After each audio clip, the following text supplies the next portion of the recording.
તો ભગવાન જે આપે છે, દુઃખ આપે કે સુખ, એને હસતા મોઢે સ્વીકારી લે એને કહેવાય નિવૃત્તિ લક્ષણ ધર્મ. તો એ નિવૃત્તિ લક્ષણ ધર્મની અંદર એ નિવૃત્તિ લક્ષણ ધર્મ કઈ રીતે થશે? તો પ્રથમ છે શ્રવણ, બરાબર, સાંભળવું, કથાઓ સાંભળવી, કથાઓ સંતોને સાંભળવા, ગુરુને સાંભળવા, સારા ગ્રંથોનું વાંચન કરવું.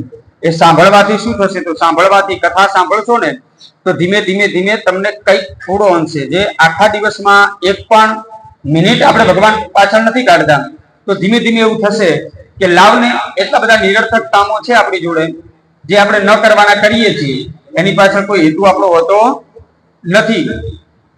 માની લો કે ઓટલે બેસવું છે, કેમ બેસવાનું? ખાલી ભાઈ સમય જાય એટલા માટે. તો સમય જવા માટે પણ આપણે બહાર બેસીએ તો થોડોક જે હોય 5 મિનિટ તો 5 મિનિટથી શરૂઆત થાય. પગથિયું પહેલું ચડાય અને પછી ઉપરના પગથિયા સુધી જવાય. એટલે પહેલું પગથિયું કયું છે? તો કે થોડો સમય ભગવાન બાજુ મન ગમે એટલું ગમે ત્યાં ફરવા દેવું, એને અંકુશમાં રાખવાનો પ્રયત્ન પહેલા નહીં કરવાનો, એને ફરવા દો. અમારા ગુરુજીને એવો પ્રશ્ન કરેલો, જ્યારે વિદ્યાર્થી જીવનમાં ગાયત્રીના જપ કરવાના આવે, એ જપની અંદર કેવું હોય? તો કે હોઠ હલવા ન જોઈએ, દાંત પણ હલવા ન જોઈએ, જીભ અંદર હલવી ન જોઈએ, આંખો બંધ રાખવાની અને પછી જપ કરવાના. અને સવારે 5 વાગે 4:30 વાગ્યાની આસપાસ ઉઠવાનો સમય હોય, 5 થી 5:30 ની અંદર સંધ્યાનો સમય થતો હોય. તો એ સમયની અંદર ઊંઘ પણ એવી જ આવે. અને વિદ્યાર્થી જીવન એટલે આમ બેઠા હોઈએ, બેઠા બેઠા જોકું આવી જાય. અથવા એવું ન થાય, ધારો કે સાંજની સંધ્યા ચાલે છે, મધ્યાહન સંધ્યા ચાલે છે, ઊંઘ ન આવે, તો મન છે સ્થિર રહે નહીં. એટલે મન તો માતા પિતા જોડે ફરતું હોય, કાં તો ક્યાંક બહાર, હવે ત્યાં પૂરું થાય તો આપણે અહીં જઈ આવીએ, આ થઈ જાય તો આમ કરીએ, 1000 જગ્યાએ ફરતું હોય. તો એ સમયમાં એવો પ્રશ્ન કરેલો કે ગુરુજી, આ જે જપ કરીએ છીએ એ જપનું તો કોઈ ફળ મળે જ નહીં, કારણ કે મન તો કાબુમાં રહેતું નથી. અને ઘણી વખત તો એ ખબર પડતી નથી કે મંત્ર બોલીને મણકો ફેર્યો કે એમને ફેર્યો, પણ ટેરવું આવી ગયું એમ, બરાબર છે, અંત તો આવી ગયો માળાનો, પણ ખબર હોતી નથી. આવી પરિસ્થિતિ થાય છે. અને ત્યારે ગુરુજી એવું કહેતા કે કોઈ પણ કાર્ય જ્યારે નવું નવું લઈએ ને ત્યારે એની અંદર મન ન લાગે, એને શું કરવું પડે? એને અભ્યાસમાં લાવવું પડે. જ્યારે અભ્યાસમાં આવે, જેવી રીતે નાનું બાળક એ ચાલતા તો ન શીખ્યું હોય, પણ ધીમે ધીમે ધીમે ધીમે ધીમે ચાલવાનો પ્રયત્ન કરે, એટલે એક સમય એવો આવે કે કમ્પ્લીટ ચાલતા શીખી જાય. તો એવી રીતે મનનું પણ છે કે ધીરે ધીરે ધીરે ધીરે ધીરે અભ્યાસમાં આવવાથી પછી તમારું મન સ્થિર થતું થાય. પણ એને જ્યારે દોડતું હોય ને ત્યારે ગુરુજી તો એવું કહેતા, જેટલું દોડે એટલું દોડવા દો. મન ક્યાં સુધી દોડવાનું છે? મન ત્યાં સુધી દોડવાનું છે જ્યાં સુધી તમે જે જગ્યાએ જોયેલી છે ત્યાં સુધી. હવે આપણે અમેરિકા ગયા નથી તો આપણું મન અમેરિકા જવાનું ખરું? કારણ કે એને જોયું જ નથી. તો જેટલી વસ્તુ તમે દેખાડી છે તો એટલી વસ્તુમાં તો ફરવાનું છે. પણ એનો પણ એક સમય હોય ને, એનો પણ એક સમય આવશે. અને જ્યારે સમય આવશે અને જો તમે કદાચ માળા પકડેલી હશે તો એક સમય એવો આવશે કે તમે એની ઉપર વિજય પ્રાપ્ત કરશો. તો એટલા માટે આ નિવૃત્તિ લક્ષણ ધર્મની અંદર સાંભળવાની પણ એક ઉપાય છે. બીજું છે કીર્તન કરવું. કીર્તન માને હરિનું નામનું સતત સ્મરણ કરવું. જ્યારે જ્યારે પણ એવો સમય આવે ત્યારે ત્યારે ભગવાનના નામનું કીર્તન કરતા રહીએ. આ ધર્મના લક્ષણ બતાવ્યા છે. અને ત્યારબાદ સુતજી કહે છે કે તમે કહ્યું કે ભગવાનના અવતારો કેટલા? તો ભગવાનના તો અનેક અવતારો છે. ભગવાનના અસંખ્ય અવતારો છે. અવતારો ગણી શકાતા નથી. અને એ ગર્ગ સંહિતાની અંદર પણ અનેક પ્રકારના અંશાંશ અવતાર આવી રીતે ભગવાનના અલગ અલગ અવતાર બતાવ્યા છે. અંશાંશ અવતાર માને કંઈક નાનું કામ સાધવા માટે આવવાનું છે તો થોડી વારમાં આવ્યા અને પછી એ શરીરમાંથી નીકળી ગયા. તો એવી રીતે અલગ અલગ પ્રકારના અનેકો અવતાર છે. પણ એમાં પ્રાધાન્ય આપણે બધા માનીએ છીએ ભગવાનના 24 અવતાર. બરાબર છે? તો એ 24 અવતારની કથા કહે છે. તો પ્રથમ જે અવતાર છે ભગવાનનો તે 4 ભાઈઓના રૂપમાં થયો છે. સનક, સનત, સનંદન અને સનાતન. બરાબર છે? આપણે જે કથાની શરૂઆતમાં નારદજી જ્યારે મળ્યા ત્યાં 4 ભાઈ જે હતા સ્વરૂપમાં એ હતા સનકાદિક જેને કહેવાય છે, તે ભગવાનનો પહેલો અવતાર. ત્યારબાદ ભગવાનનો બીજો અવતાર વરાહ રૂપની અંદર થયો. પૃથ્વી રસાતલમાં ગયેલી હતી એને ઉપર લાવી છે. ત્રીજા અવતાર એ ભગવાનનો નારદજીનો, ચોથો અવતાર નર નારાયણ, પાંચમો કપિલ, છઠ્ઠો દત્તાત્રેય ભગવાન, સાતમો યજ્ઞ, આઠમો અવતાર ઋષભદેવ, નવમો પૃથુ, દસમો કુર્મકેતા કાચબો, 11મો ધન્વંતરી, 12મો અવતાર તે મોહિની નારાયણનો ભગવાને લીધો. ત્યારબાદ 13મો અવતાર મત્સ્ય અવતાર, નરસિંહ અવતાર, વામન અવતાર, પરશુરામ, વ્યાસ, રામ, કૃષ્ણ, બલરામ અને હંસ અને હયગ્રીવ અને કલ્કી અવતાર અને બુદ્ધ અવતાર. આટલા અવતારો ભગવાનના 24 અવતારોમાં ગણના થાય છે. પણ આ 24 અવતારો ક્રમથી છે એવું જરૂરી નથી. કેમ? કારણ કે ભગવાનના અસંખ્ય અવતારો છે, પરંતુ આ 24 અવતારોને આપણે મુખ્ય ગણીએ છીએ. આવી રીતે ભગવાને 24 અવતારો લઈ અનેક પ્રકારના કાર્યો સાધ્યા છે. અને આગળ કહે છે કે ભગવાને જે 24 અવતારો લીધા અને અવતારોની અંદર ભગવાન કૃષ્ણની કથા આવે છે અને ભાગવત આવે છે. તો ભાગવતનો પ્રાદુર્ભાવ કઈ રીતે થયો? અને ત્યારે કહે છે, વ્યાસજી કહે છે, ઇતિ પૂર્વાણમ સંસ્તુય મુનિનામ દીર્ઘ સત્રાણી વૃદ્ધઃ કુલપતિ સૂતમ બૃહદભૂચ સૌનકો બ્રવીત. વ્યાસજી કહે છે કે દીર્ઘકાળ સુધી સત્ર કરવા માટે બિરાજમાન 88,000 ઋષિઓ, સૌનકાદી ઋષિઓ ભેગા થઈ અને સૂત નામના પુરાણીને પ્રશ્ન કરી રહ્યા છે કે સૂત સૂત મહાભાગ વદનો વદતામ પર કથામ ભાગવતી પુણ્યામ યદાહ ભગવાન સુક. કે આ ભગવાન જે સુખદેવજી મહારાજે કથા સંભળાવી પરીક્ષિતને, એ કથા કયા યુગમાં સંભળાવી છે, એ પ્રસંગ ક્યારનો છે, આ બધી વિસ્તૃત કથા અમને કહો. અને ત્યારે કહે છે કે 4 યુગમાં પૈકી દ્વાપર યુગમાં મહર્ષિ પરાશરથી વસુપુત્રી સત્યવતીના ગર્ભથી ભગવાન કલા અવતાર યોગીરાજ વ્યાસજીનો અવતાર થયો.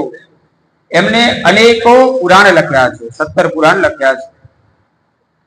અનેક પ્રકારના ધર્મ બતાવ્યા છે, સ્ત્રી ધર્મ છે, રાજ ધર્મ છે, બધા ધર્મો બતાવ્યા છે. પરંતુ પોતાના આશ્રમની અંદર બેઠા છે અને નિશાસો નાખી રહ્યા છે. એમને લાગે છે કંઈક અધૂરું છે. કેમ? અને જ્યારે વિચારે ત્યારે ખબર પડે કે ઋક યજુ સામ અથર્વ વેદાસ ચત્વારઃ ઉદ્ધૃતા. એક વેદમાંથી મેં 4 ભાગ કર્યા, લોકોને સરળતાથી થાય માટે. કારણ કે શુક્લ યજુર્વેદ ખાલી ભણવું હોય તો 5 વર્ષનું ત્યાં આપવું પડે છે યોગદાન. ત્યારે એના વેદની તમને સાચા અર્થમાં કઈ રીતે બોલાય એની ખબર પડે. તો એટલા માટે 5 વર્ષ શુક્લ યજુર્વેદના. તો યજુર્વેદમાં પણ બીજો ભાગ છે કૃષ્ણ યજુર્વેદ. તો કૃષ્ણ યજુર્વેદમાં પણ મંત્ર એક સરખા હોય, પણ બંનેના ઉચ્ચારણ બદલાઈ જાય. દાખલા તરીકે ત્રંબકમ જજામહે અને ત્રંબકમ યજામહે, બંને એક જ છે, લખવામાં પણ એક રીતે આવશે, ઉચ્ચારણમાં ફરક છે. એટલા માટે આવા 4 વેદોની રચના કરી, જેથી કરીને સરળતાથી એક વ્યક્તિ કોઈ બટુક ધારે મારે સામવેદનું પઠન કરવું છે, મારે અથર્વવેદનું પઠન કરવું, ઋગ્વેદનું પઠન કરવું છે, યજુર્વેદનું પઠન કરવું, તે કરી શકે, અધ્યયન કરી શકે, 3 વર્ણો સુધી પહોંચી શકે સાચા અર્થમાં. એટલા માટે થઈ. અને સાથે કહે છે ઇતિહાસ પુરાણમ ચ પંચમો વેદ ઉચ્યતે. ઇતિહાસ કોને કહેવાય? જે સાચા અર્થમાં થઈ ગયું છે તેને ઇતિહાસ કહેવાય. કાલ્પનિક વાતોનો ઇતિહાસ કહેવાતો નથી. ઇતિહાસ કોને કહેવાય? કે જે થયું છે પૂર્વના કાળની અંદર જે થયેલી ઘટનાઓ છે એને ઇતિહાસ કહેવાય. ઇતિહાસના રૂપમાં પંચમો વેદ ઉચ્યતે, એટલે કે મેં મહાભારતની રચના કરી. જે મહાભારત જે પણ વાંચે છે, જે સમજે છે, એનું અધ્યયન કરે છે, તો એને 4 વેદમાં જઈ નહીં મળે, અને મહાભારતની અંદર મળી જશે. એટલા માટે 5મો વેદ એ મહાભારતને કહેવાય છે. પહેલા સ્કંદના 4થા અધ્યાયમાં 20મા શ્લોકમાં એ મહાભારતનો ઉલ્લેખ કરેલો છે. આટલું બધું લેખન કર્યું, આટલું બધું પીરસ્યું, તેમ છતાં પણ હજી વ્યાસજીને સંતોષ થયો નથી. અને જ્યાં સુધી સંતોષ ન થાય ત્યાં સુધી ધીરજ પણ આવતી નથી. અને ત્યારે એ ઉદાસ થઈને બેઠા છે. અને એવામાં નારદજી ત્યાં આવે છે. નારદજી આવે અને જોવે વ્યાસજી ખિન્ન મને બેઠા છે. અને ત્યારે નારદજી કહે છે, પારાશર્ય મહાભાગ ભવતઃ કશ્ચિદાત્મના. વ્યાસજી, આપ તો ભગવાનના સ્વરૂપ છો, આપ કેમ ઉદાસ થઈને બેઠા છો? તમે સંતુષ્ટ તો છો ને? તમે રાજી તો છો ને? કોઈ તકલીફ તો નથી ને? આપણે કોઈને પણ જોઈએ એટલે કહીએ કે તને શું ચિંતા છે? તો એવી રીતે નારદજી પણ. અને ત્યારે આગળ નારદજી કહે છે, મનની અંદર વિચાર્યું નારદજીએ, એમને ખ્યાલ આવ્યો છે કે વ્યાસજી કેમ અસંતોષ લઈને બેઠા છે, પરંતુ તે બતાવ્યું નથી. અને એમને વિસ્તૃતમાં વાત કરતા કહે છે કે વ્યાસજી, આપે તો 17 પુરાણ લખ્યા છે, એક વેદમાંથી 4 વેદનું વિભાજન કર્યું છે, આપે ઘણું બધું આપ્યું છે. દરેકને ઈચ્છાઓ પૂરી થાય એ માટે આપે અવિરત કાર્ય કર્યા છે ધર્મ માટે. તેમ છતાં આપ કેમ ઉદાસ છો? અને ત્યારે વ્યાસજી કહે છે કે આટલું બધું લખ્યું હોવા છતાં પણ મારું મન પ્રસન્ન નથી. કંઈક છૂટી જાય છે. મને હજી પરબ્રહ્મ અને શબ્દ બ્રહ્મમાં મને એવું લાગે છે કે ક્યાંક મારાથી કચાશ રહેલી છે. હજી હું એમાં પૂર્ણ થયો નથી. આવું વ્યાસજી કહે છે નારદજીને. અને ત્યારે નારદજી કહે છે કે એ તો વાત સાચી છે તમારી. કારણ એવું છે કે તમે અત્યાર સુધીના ગ્રંથો લખ્યા અને તમે એવું પણ આપણા ધર્મમાં માને છે કે મહાભારત એ 5મો વેદ છે, પણ એની અંદર ભગવાનના સ્વરૂપનું વર્ણન નથી. ત્યારે વ્યાસજી કહે છે મહાભારત જેવો ગ્રંથ છે, એની અંદર તો કૃષ્ણ સિવાય બીજું કશું નથી. અને ત્યારે જાણે નારદજી કહેતા હોય કે સાચા અર્થમાં ચિત્ર તમે જુઓ, મહાભારતના ચિત્ર જોયા છે. કૃષ્ણ સારથી છે, ડ્રાઈવર સારથી છે, અને બાણ ચડાવે છે અર્જુન. એટલે તમે નાયક તરીકે અર્જુનને રાખ્યો છે. પ્રધાન કોને આપ્યું છે? અર્જુનને આપ્યું છે. અને કૃષ્ણ ક્યાંક છુપાઈ ગયા છે. જે બતાવવું જોઈએ, જે પીરસવું જોઈએ તે તો તમે પીરસ્યું નથી. કંસાર બનાવ્યો ખરો પણ પીરસ્યો નહીં ને. તો સુગંધી તો ધરાવો થોડો આવે. તમે ખાલી સુગંધ થાય એટલું આવ્યું એમ જમવા બેઠા કે કંસાર તો બનાવ્યો હતો ને, એ તો બધે સુગંધ આવી જ કહીએ છે ને. સુગંધ આવે થાળીમાં આવે, એને આપણે આરોગીએ અને તો આપણને એમ લાગે હા સાચા અર્થમાં આપણે ખાધું. તો ભગવાનના સ્વરૂપ છે, ભગવાનનું તમે ચિંતન કર્યું કે કૃષ્ણ ભગવાન પરમાત્મા થકી પાંડવોની રક્ષા થઈ, પણ સાચા અર્થમાં તમે જે નાયક છે એને તો અર્જુન જ બતાવ્યો છે. ભગવાન કૃષ્ણનું ચરિત્ર તમે સારી રીતે વર્ણન નથી કર્યું. કારણ કે ભક્તોને જે જોઈએ છે એવું તમે પીરસ્યું નથી, માટે થઈને તમને અસંતોષ છે. ભગવાનના નામનો મહિમા બતાવવા માટે નારદજી પોતાના પૂર્વ જન્મની કથા કહે છે. હું દાસી પુત્ર, મારી માં સંતોની સેવા કરે, ચતુર્માસ માટે રોકાણ કરવા આવેલા સંતોની સેવા કરતા મને બહુ ઈચ્છા થાય કે સંતોનું જૂઠું ખાવું, બેઠું ખાવું, પણ સંતોની આજ્ઞા વગર કઈ રીતે ખવાય? સંતોને પૂછ્યું અને સંતોએ મને આજ્ઞા આપી, મને પુરુષાર્થ કર્યો. હું એ જૂઠું ખાઈ અને એમની સેવા કરતો, રાત્રિ દરમિયાન એમના પગ દબાવીને પણ સેવા કરતો, દિવસે સેવા કરું, રાત્રે સેવા કરું.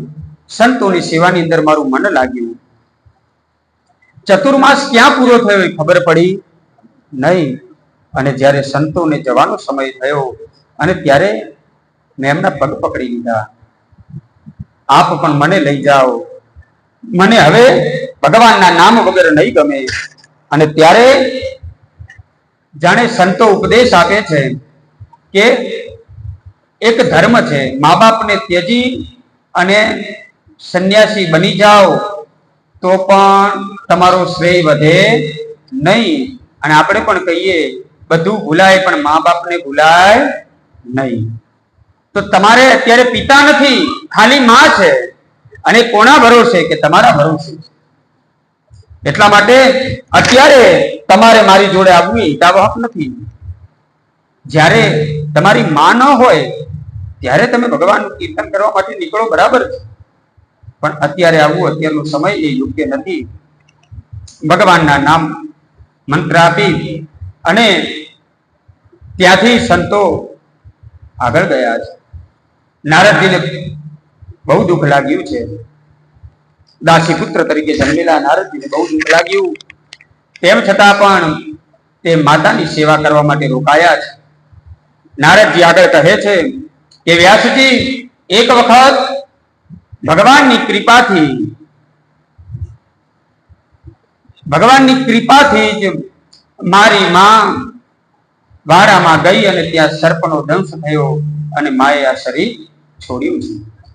પછી હું નિશ્ચિંત બની ગયો. સંતોએ બતાવેલી જગ્યા ઉપર એ બાજુ પ્રસ્થાન કર્યું અને કેવલ હરિના નામનો આશ્રય લીધો. હરિના નામનું ગુણગાન કરવા લાગ્યો છે. અનેક પ્રકારના તપ કર્યા પછી પણ જ્યારે ભગવાન નું સ્વરૂપ મારી આંખની અંદર દ્રશ્યમાન થયું, ખોલીને જોવા જવું, મને કઈ ન દેખાય, અને ત્યારે આકાશવાણી થઈ કે તમને આ સ્વરૂપની અંદર તો મારો ભીતો નહીં થાય, એના માટે તો હજી થોડો સમય લાગશે. તેમ છતાં નારદજી હિંમત નથી હાર્યા. કારણ કે નિવૃત્તિ લક્ષણ ધર્મ કોને કહેવાય? તો નારદજીએ બતાવ્યું કે ભગવાને કહ્યું કે તમને અવતારની અંદર તો હું નથી જ મળવાનું, નિશ્ચિંત છે. તેમ છતાં પણ એમણે ભગવાનનું નામ છોડ્યું નહીં. કારણ કે જો નામ છોડીએ તો જે પછી મળવાના જે પણ મળે નહીં. ભગવાનના નામનું સ્મરણ ચાલુ રાખ્યું. જ્યારે સૃષ્ટિનો સંહાર થયો ત્યારે હું પણ ભગવાનના ઉદરની અંદર થયો. બ્રહ્માજી, હું તમારા પેટની અંદર આવ્યો અને જ્યારે હું બહાર નીકળ્યો અને ત્યારે ભગવાને મારી પર વિશેષ કૃપા કરી. કે કેવી કૃપા કરી? કારણ કે હું જ્યારે બહાર નીકળ્યો ત્યારે ભગવાન દ્વારા મને વિના પ્રાપ્ત થઈ. અને વિના કેવી છે? દેવ દત્તા મીમાંગ વીણા, દેવ દ્વારા આપેલી વીણા છે, જેની અંદર સ્વર ગુણ ખીલા છે, સારે ગામા પદ અનિશા દ્વારા. અને એના દ્વારા હું ભગવાનનું હરિનામનું કીર્તન નારાયણ નારાયણ નારાયણ નારાયણ કરું છું અને હું બ્રહ્મા પુત્ર કહેવાઉં છું. આ બધી ભગવાનની કૃપાથી જ થયેલું છે. અને ત્યારે નારદજી એમને ઉપદેશ આપે છે 4 શ્લોકી ભાગવતનો, કે આ ઉપદેશ બ્રહ્માજીને નારાયણે આપ્યો અને બ્રહ્માજીએ મને આપ્યો. તો કે તમને ક્યારે આપ્યો? હવે તમે તો કોઈ જગ્યાએ સાંભળવા કોઈ ઉભા રહ્યા છો હજી સુધી? ઇતિહાસ જુઓ તમે. 5 મિનિટ ગયા હશો પછી નીકળી ગયા, મારે મોડું થાય.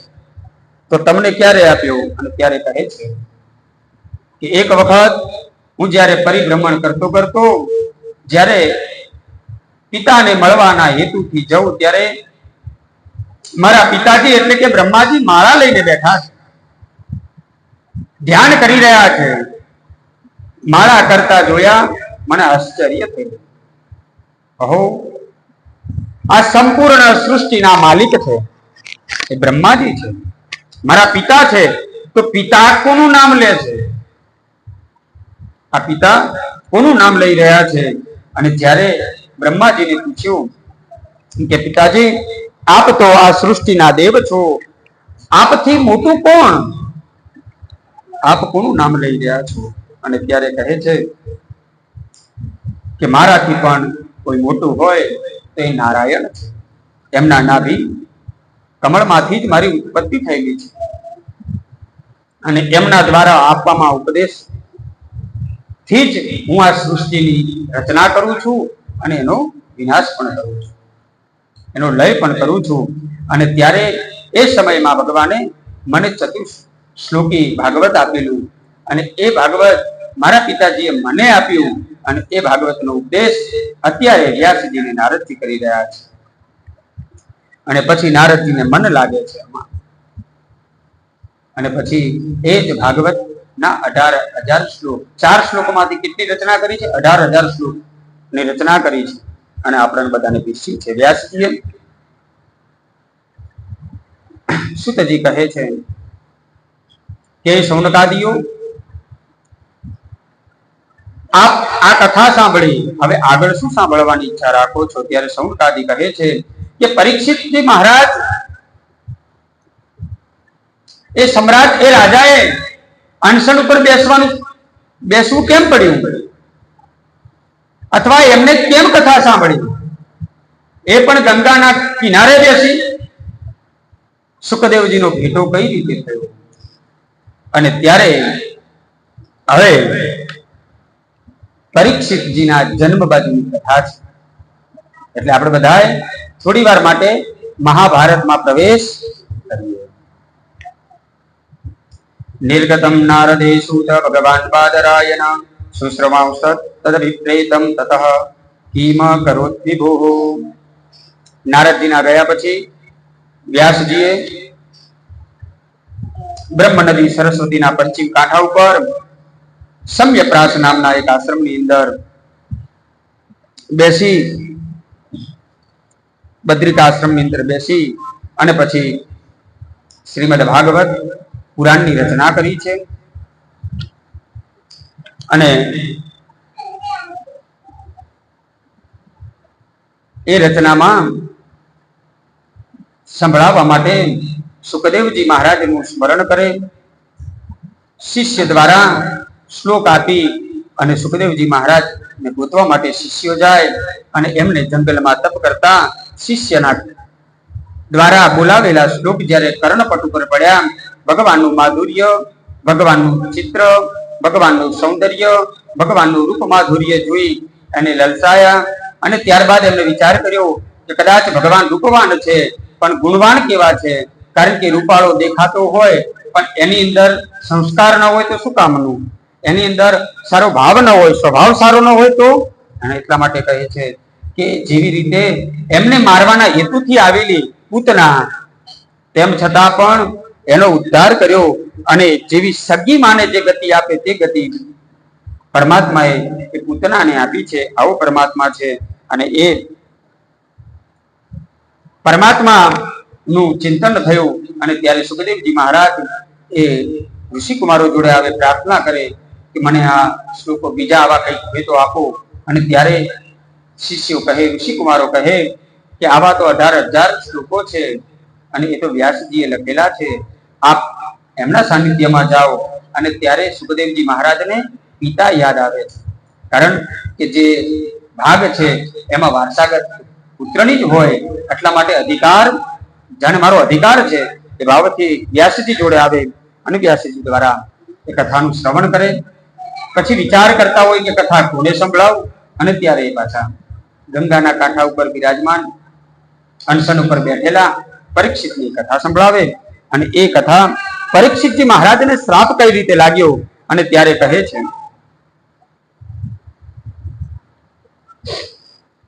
કે એક વખત ની વાત છે,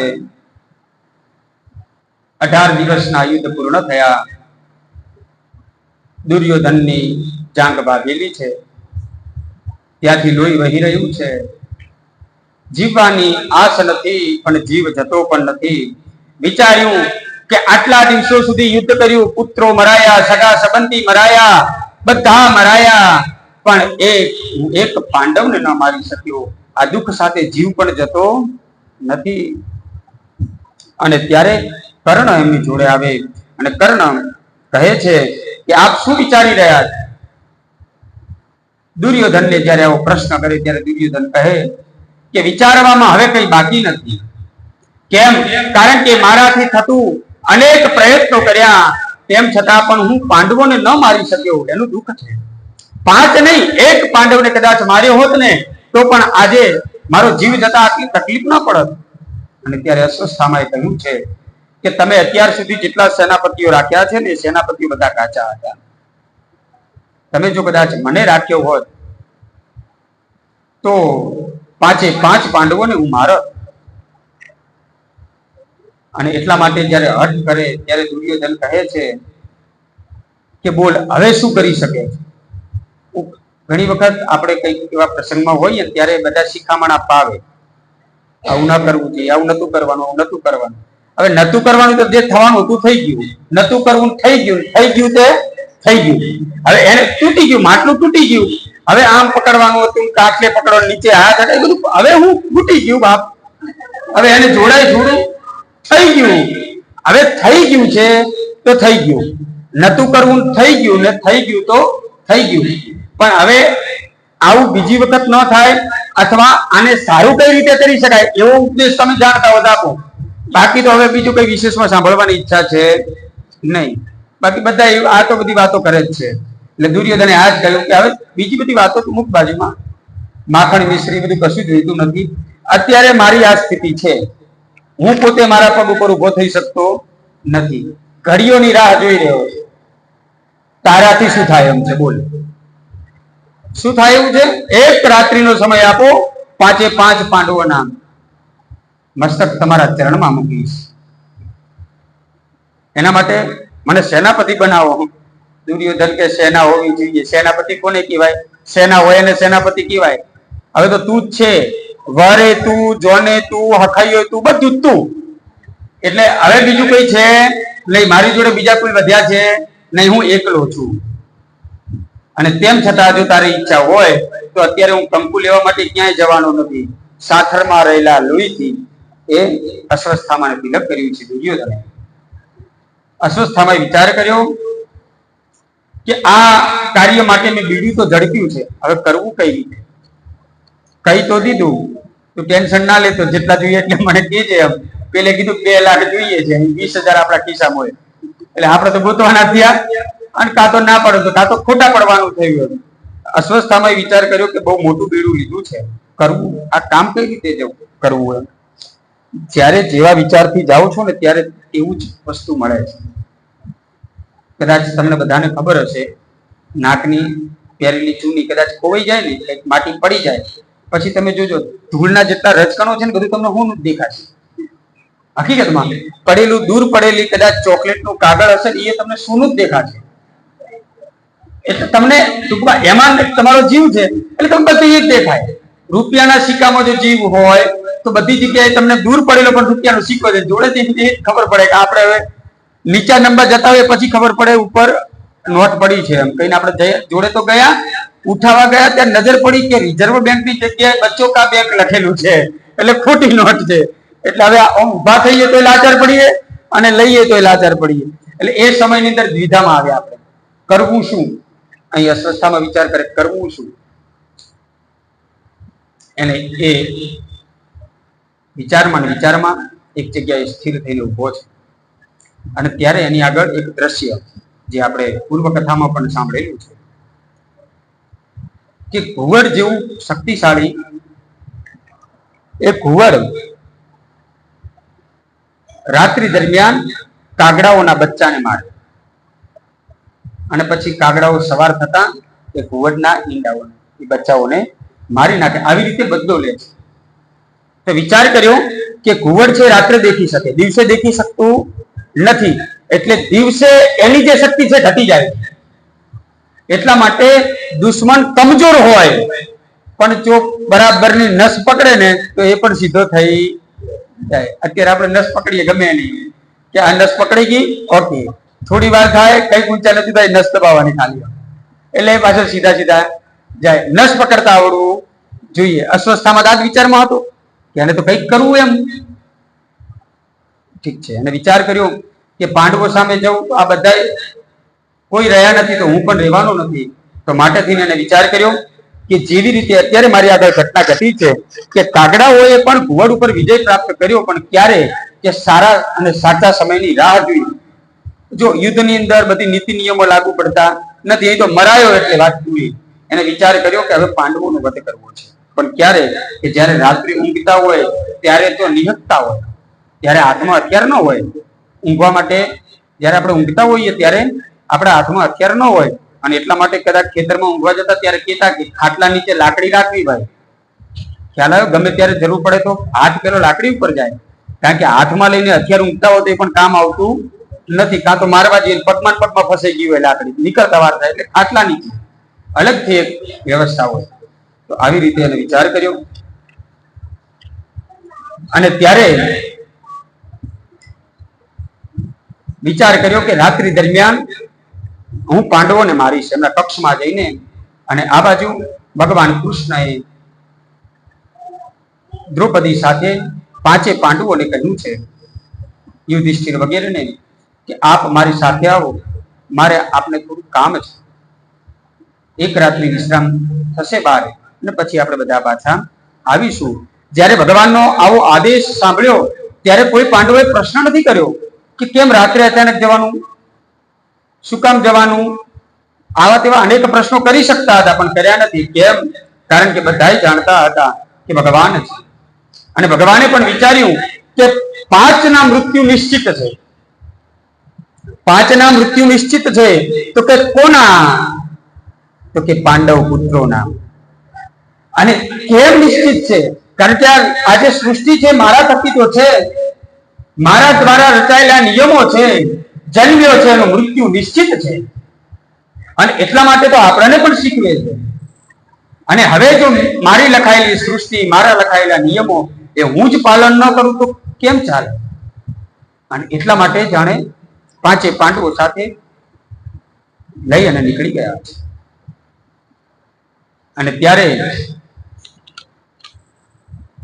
આ બાજુ અસ્વસ્થામાં રાત્રિ દરમિયાન આવે, પાંડવોના કક્ષની અંદર જાય અને પાંડવોના સ્થાન ઉપર 5 પાંડુ પુત્રો સુતેલા છે. જે દ્રૌપદીએ વિચાર કર્યો કે પથારી ખાલી થશે, આ ખાલી રહેશે, કામ કરો, અહીં તમે ઊંઘી જાઓ. દીકરાઓને સુવડાવેલા છે. બુદ્ધિ જ્યારે ફરે છે ને ત્યારે બહુ બધું ફરી જાય છે. આપણે હમણાં જે ઘટના ઘટી છે, પેલી વિમાન દુર્ઘટના અમદાવાદની અંદર, તો એની અંદર પણ વિચાર કરો કે આપણે બાજુના જ ગામમાંથી જવાના હતા પણ ન ગયા. તો કહેવાનો મતલબ કે જો કાળ તમને નથી બોલાવતો તો ગમે તે બહાના કરશે. એક બેન તો બિચારી જઈને ત્યાં રડતી હતી. કેમ? કારણ કે 10 મિનિટ લેટ પડી, ન પહોંચી શકી. અને પછી એ જ હસતી હતી. તો કહેવાનો મતલબ કે થોડી વાર પહેલા એ રડતી હતી. એ સાચું કે અત્યારે માર હાશકારો આવ્યો એમ, હાશ હું ન ગઈ એમ? તો એ સાચું. સાચું શું?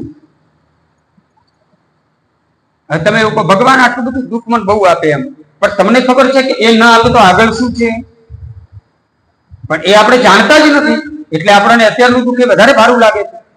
તો આ તો આપણે ઘટનાઓમાં જોઈએ છીએ. આવા બધા દાખલાઓ આપણી જોડે બધા સામે આવે છે કે આપણા પૂર્વ જે મુખ્યમંત્રી છે, નતા જવાના, 2-3 વખત એમની ફ્લાઇટો કેન્સલ કરી અને આ જ ફ્લાઇટમાં એમને સીટ મળી એમ.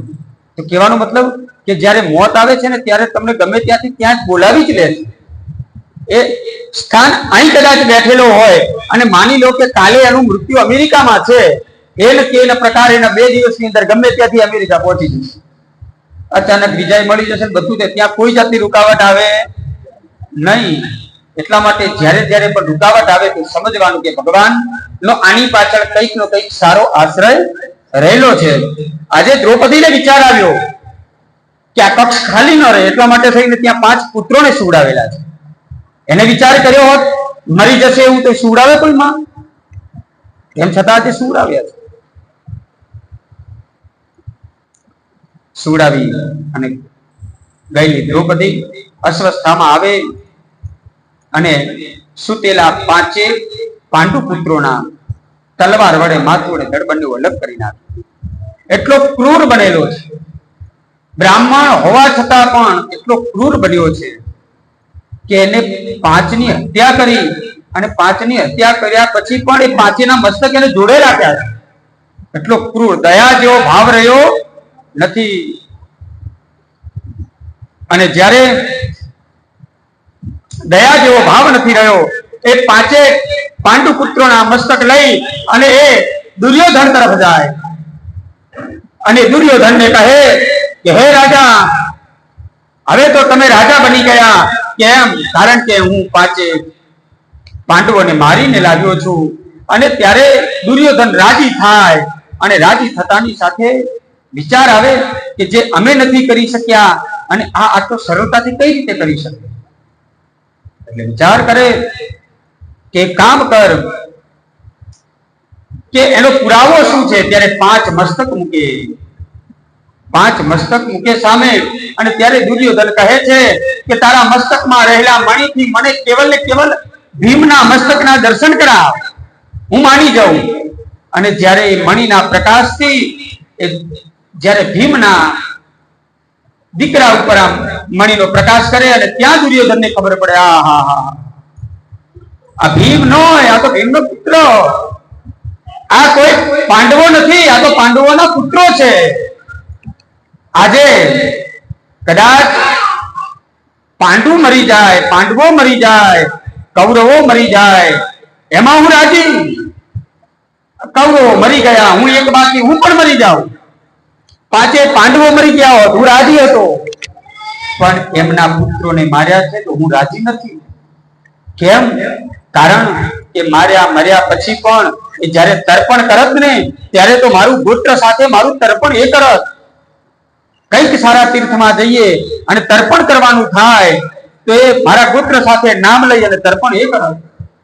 આજે મને તર્પણ કરવા વાળો પણ તે રાખ્યો નથી. મારા ખાનદાનનું તે સત્યાનાશ કર્યો છે. આવી રીતે દુર્યોધન વિલાપ કરવા લાગ્યો છે. અશ્વસ્થામાને પણ ખબર પડી કે હવે આ ભૂલથી હવે પાંડવો મને માફ કરે નહીં. અને આ બાજુ જ્યારે સવાર થતા આવે અને કક્ષની અંદર જાય દ્રૌપદી અને જુએ તો 5 પુત્રના ધડ પડ્યા છે. મસ્તક વગરના ધડ જોઈ વિલાપ કરવા લાગે. અર્જુન ભીમ વગેરે ઉકળાય. અર્જુન કહે છે કે તું વિલાપ ન કર. જેને પણ આ કૃત્ય કર્યું છે ને એને હું જીવતો નહીં છોડું. અને ત્યારે દ્રૌપદી કહે છે કે મરાયા એનું દુઃખ નથી, ક્ષત્રિયનો અવતાર જ બલિદાન માટે થાય છે. પણ યુદ્ધમાં સામી છાતીએ મરાયા હોત તો વિલાપ ન કરત. પણ આજે નિહત્તાને મારીને ગયો છે એ કોણ છે? અને ત્યારે સંકેત માત્ર ભગવાનના ખબર પડે છે કે અસ્વસ્થામાં આ કાર્ય કર્યું છે. એવું જ્યારે અર્જુનને ખબર પડે, ભગવાનને સારથી બનાવી અને અર્જુન એ અસ્વસ્થામાનો પીછો કરે છે. અસ્વસ્થામાં ને ખબર પડી કે અર્જુન આવી રહ્યો છે, સામ સામે યુદ્ધ થાય છે. અને અંતતઃ એ બ્રહ્મપાશની અંદર જ્યારે બ્રહ્માસ્ત્ર છોડે અને બ્રહ્માસ્ત્રથી છોડવાથી અને ભગવાન બાજુ જુએ અને ત્યારે ભગવાન કહે છે કે અર્જુન, એને ભલે બ્રહ્માસ્ત્રનો ઉપયોગ કર્યો, એનું વારણ એને આવડતું નથી. તને તો એ દ્રોણાચાર્યની કૃપાથી મારણ અને વારણ બંને આવડે છે. તું એ બ્રહ્માસ્ત્રનો ઉપયોગ એ જ છે કે બ્રહ્માસ્ત્ર છોડ અને બ્રહ્માસ્ત્રને વાળ. બંને બ્રહ્માસ્ત્રને વાળે છે અને ત્યારબાદ અસ્વસ્થામાને બાંધે છે. અને ત્યારે ભગવાન કહે છે કે જ્યારે કોઈ આતંકી પકડાય, આતતાઈ પકડાય તો એને વધારે સમય સામે જીવતો રખાય નહીં. મળે એટલે એનો ઉપાય કરી દેવો જોઈએ, એનો વધ કરી દેવો જોઈએ. પરંતુ અર્જુન કહે છે કે ભગવાન, હું એ વિચારું છું કે આજે મને આટલું દુઃખ લાગે છે તો 5 પુત્રો જેને ખોયા છે એ દ્રૌપદી કેટલી દુઃખી હશે. એને કઈક શાંતિ મળે એની સામે હું આવું કંઈક દંડ કરું તો એને શાંતિ મળે, એની સામે હું વધ કરવાની ઈચ્છા રાખું છું. ભગવાન કહે છે જેવી તમારી મરજી. અને ત્યારે બાંધી અને જ્યારે અર્જુન લઈને આવે છે અસ્વસ્થામાને અને દૂરથી દ્રૌપદી જુએ છે અને ખબર પડે કે આ તો અસ્વસ્થામાં છે. અને ત્યારે કહે છે મુચ્યતા મુચ્યતા મેષ બ્રાહ્મણો નિકરા ગુરુ. તમે છોડી મૂકો, તમે છોડી મૂકો, આને તમે છોડી મૂકો. આવું જ્યારે દ્રૌપદી કહે છે ત્યારે બધા વિચાર કરવા લાગે કે કેમ આવું? બ્રાહ્મણો નિકરામ ગુરુ. બ્રાહ્મણ છે દરેકનો ગુરુ છે, એનો વધ ન કરવો જોઈએ. આવી રીતે એને બંધાય પણ નહીં. તો કે કેમ? કારણ કે આજે મારી જે વેદના છે, 5 દીકરાઓ મેં ખોયા છે. આજે દીકરા ખોવાનું દુઃખ એ મારાથી વધારે બીજું કોણ જાણી શકે? એની માં કૃપી, એ કૃપીને હું આવું દુઃખ આપવા માંગતી નથી. કારણ કે એના તમારા જે ગુરુ છે દ્રોણાચાર્ય એ પણ હવે રહ્યા નથી. અને કૃપીનો સહારો તો આ છે બાપ. એના ઘરનું શું? કૃપી ઉપર કેવી દશા આવશે? વિચારથી કહેવા લાગે અને ત્યારે અર્જુન દ્વિધામાં પડે છે, કારણ આ એની ભગવત ભક્તિ બતાવે છે. ભગવાન દ્રૌપદી ઉપર કેમ પ્રસન્ન રહે છે એનો જીવતો જાગતો દાખલો છે કે 5 પોતાના બાળકોને મારનારો આજે સામે ઉભો છે, અને તેમ છતાં પણ એ શું કહે છે કે આને છોડી મૂકો. આપણું તો ખાલી કદાચ ગાય લઈ ગયો હોય પછી અડધેથી પકડાઈ પાછો આવ્યો હોય તો એને મૂકીએ ખરા? ચોરી કરવા આવ્યો હોય અને પકડી ગયો હોય તો બિચારાને જય સિયારામ થઈ જાય. તો પણ તેમ છતાં આપણી અંદર તો અને ન રાખવું જોઈએ, કારણ કે ચોરીમાં પ્રેમ ભાવ તો ન જ હોય. બધા આતતાઈ છે એ તો ઠીક છે, એમને સજા મળવી જ જોઈએ. પણ અહીં આગળ કામ શું બતાવે છે કે આત્મા વહી જાય તે પુત્ર, માનો યો ન માનો, પણ બાપની આત્મા છે એ જ એનો દીકરો છે. એટલા માટે બાપ વૃદ્ધ થાય છે ને ત્યારે એની યુવાની આવે છે. એટલે કહેવાનો મતલબ કે જ્યારે જુવાન દીકરો ફરતો હોય ને ત્યારે એ જુવાન દીકરાની અંદર બાપ પોતાને મહેસૂસ કરે. એટલા માટે જ્યારે રામચંદ્ર ભગવાન ને જુએ છે ત્યારે દશરથ રાજા જેવા જ લાગે છે. એવી રીતે વર્ણન બતાવવામાં આવે છે તુલસીદાસ દ્વારા. આત્મા વહી જાય તે પુત્ર, દ્રોણાચાર્યનો આત્મા જ અસ્વસ્થામાં છે. એટલે દ્રોણાચાર્યનું સ્વરૂપ જ સમજો. આવી રીતે જ્યારે વાતો કરે છે ત્યારે દાંત પીસવાના અવાજ સંભળાયા. એટલે અર્જુને વિચાર કર્યો, આમ જોયું ત્યારે ખબર પડી કે ભીમ હવે રોકાય એમ છે નહીં. ભીમ કહે છે કે એને ખબર ના પડે, એની બુદ્ધિ જતી રહી છે, એક બાજુ લઈ જાઓ એને અને આને પતાવો, આ નિવાડો પૂરો કરો. એ બધું આવું થઈ પડે. જેટલા પાપ લાગવા એટલે લાગવા દો, કોઈ જરૂર છે નહીં આપણે એને છોડવાની. એ તો બોલ્યા કરે, આ ન થવું જોઈએ. યુધિષ્ઠિર છે કે દ્રૌપદી ની સાથે, સહદેવ નકુલ વગેરે બધા આ બાજુ થઈ ગયા છે. હવે જ્યારે બે બાજુનો વિચાર જોયા એટલે અર્જુન ફસાયો.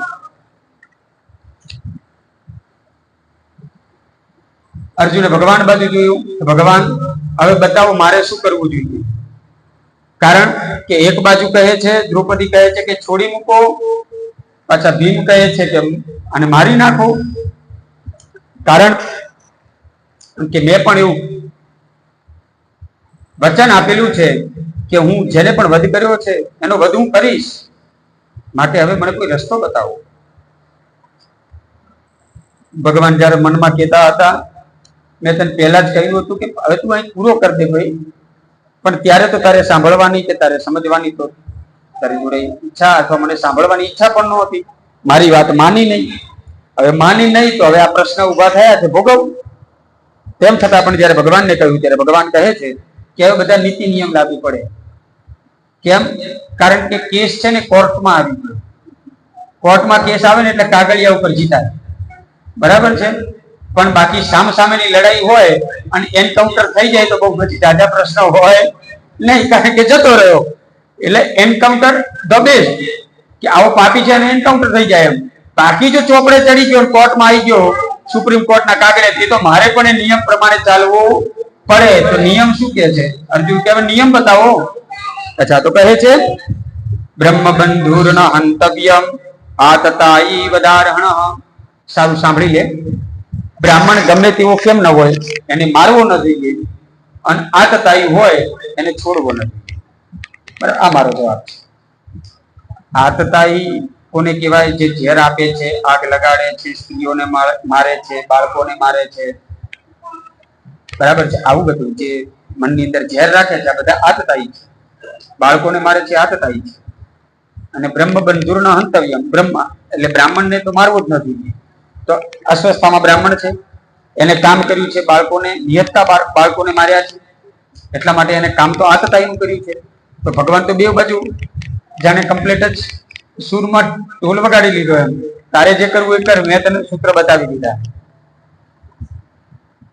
અર્જુને વિચાર કર્યો કે ભગવાનના કહેવાના પાછળ કંઈક સંકેત છે,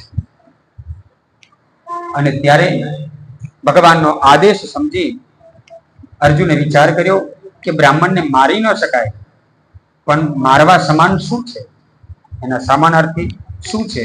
અને ત્યારે કહે છે વિમુચ્ય રસના બદ્ધમ બાલ હત્યા હતપ્રભમ તેજસા મણિના હીનમ શિબિરાંડી પાય. જે એનો મણિ હતો એ મણિ કાઢી લીધો છે, એની શિખા કાપી દીધી છે, એનું મુંડન કરાવી દીધું છે અને એને ધિક્કારીને કાઢ્યો છે. એટલે અપમાનથી તો મૃત્યુ પણ મોટું છે નહીં, અપમાનિત કર્યો છે અને અપમાનિત કરી અને એને કાઢી દીધો છે. અને એટલા માટે કહેવાય છે કે કદાચ કોઈ તલવારનો ઘા વાગ્યો હોય ને તો 1-2 મહિનામાં રૂજ આવી જાય, 1-2 મહિનામાં થોડા સમયની અંદર રૂજ આવી જાય. પણ એવા વેણ બોલ્યા હોઈએ ને, સામે જોઈએ એટલી વાર યાદ આવે, બોલી તો ગઈ છે પણ આવા દે, હજી એ મોકો આવ્યો નથી, મારો વારો આવે એટલે ખબર પાડું તારી. આમ અત્યારે તો મારા હાથની લાપસી ખાતું બરાબર છે, પણ મારો સમય આવે એની રાહ જોઈને બેઠી છું અથવા બેઠો છું, સમય આવવા દે. એટલે ટૂંકમાં વેણ છે ને કોઈને પણ બોલતા પહેલા વિચાર કરવો જોઈએ, કારણ કે શબ્દ એવો ઘા છે કે કોઈ દિવસ મળતો નથી. આપણે કહીએ ખરા મારે તું બકા ગમે તું બોલ, મને એવું કોઈ ટેન્શન લેવાનું છે નહીં. આપણે એવું બધું બહુ મોટા મનના છીએ, પણ અંદર તો આપણને હરતું હોય, તમે હો કે હું હોઉં, એટલું બધું આપણે જલ્દી કોઈને ભૂલતા નથી. અને અહીં આગળ જયારે અપમાન કરીને કાઢ્યો, વેણ બોલ્યા છે, અને જયારે આવી રીતે અપમાનિત થયેલો અસ્વસ્થામાં બહુ દુઃખી થયો છે. અને આ બાજુ જયારે આ બધી ઘટનાઓ થઈ, થોડો સમય રોકાયા અને પછી ભગવાનને થયું કે હવે હું પણ બહુ સમયથી રોકાયેલો છું, હવે મારે પ્રસ્થાન કરવું છે. જ્યારે જ્યારે પણ મહાભારતની કથા આવશે ત્યારે ત્યારે ભગવાન દ્વારિકાથી પાછા આવશે. અને આ તો દ્વારિકામાં પૂર્વ પરીક્ષિતજી મહારાજ સુધી પહોંચવા માટે મહાભારતનો પહેલો અંશ લેવામાં આવ્યો છે, ખ્યાલ આવ્યો. પછી ભગવાનની લગ્ન કથાઓ જે આવશે એની અંદર પણ પછી એ દ્વારિકા જશે, પણ પરીક્ષિતજી સુધી પહોંચવું હોય તો કથા અહીંથી શરૂ થાય છે. અને ત્યારે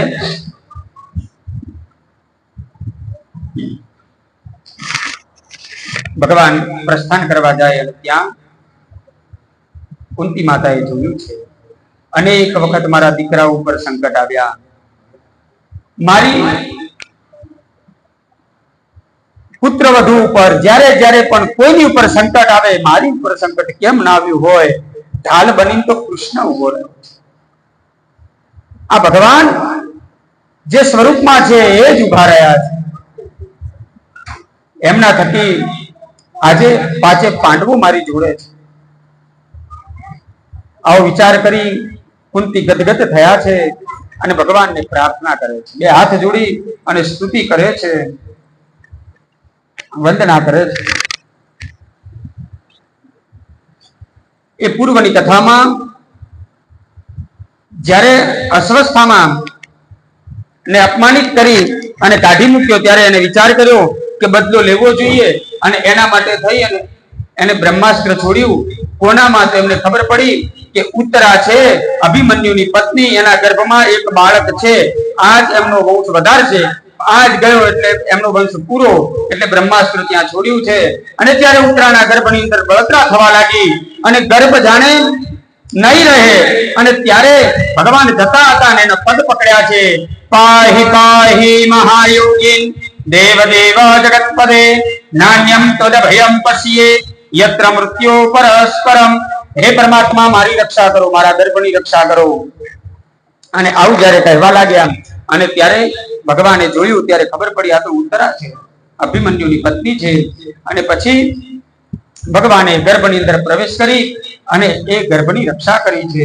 કુંતી માતાએ સ્તુતિ કરી અને કુંતી માતાએ કહ્યું કે ભગવાન મને દુઃખ આપો, વિપદઃ સંતુ, મારા જીવનની અંદર મને કેવલ દુઃખ મળે, કારણ કે જ્યારે જ્યારે દુઃખ છે ત્યારે ત્યારે પ્રભુ તું બહુ દોડીને આવે, સુખમાં છલકી જઈએ અમે, તું આવતો નથી.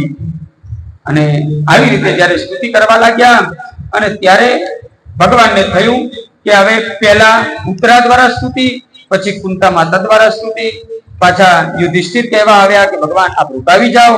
તો ભગવાનને થયું કે કોઈ બા આપ આવી રીતે મોટો ન કરશો, મને તમે નાચીશો, આ કેવું ભગવાન ભગવાન કરો છો?